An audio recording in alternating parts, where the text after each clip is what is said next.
I want to encourage you today with the story from the book of Daniel about the 3 Jewish boys that got thrown into the fiery furnace.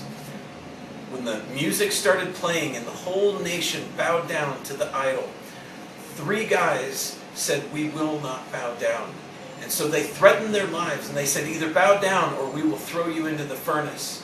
And they said this, they said, "Our God has the power to save us, but even if He doesn't save us, we will not bow down to your idol." And so they tied them up and they threw them in the furnace. And everyone expected that that would be the end of it. But then the king looked into the furnace and he said, "Didn't we throw in 3? And they said, "Yes." And he said, "But I see 4 in the furnace, and the 4th one looks like a son of the gods." It was Jesus Christ Himself with those 3 Jewish boys in the middle of the furnace. I want to encourage you with this. When pressure comes, when the fiery furnace trials and tests come, the temptation is to want to give up and to quit and to go the other way. But here's the thing.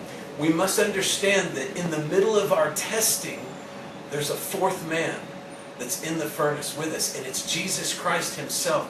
The only thing that is supposed to happen in that furnace is the bondage is supposed to be burned up in that process. It says that those guys came out of the furnace and that even their clothes didn't have even the smell of fire on them. Jesus wants to purify us in our testings and in our trials. He promises that He will not leave us or forsake us. He will be with us right in the middle of all that.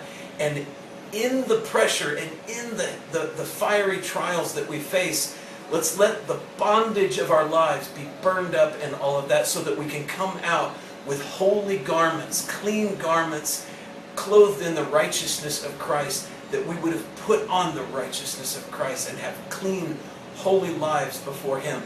That's the kind of life that's going to change the world, it's going to change the nation, it's going to change your campus. So I want to encourage you with that today.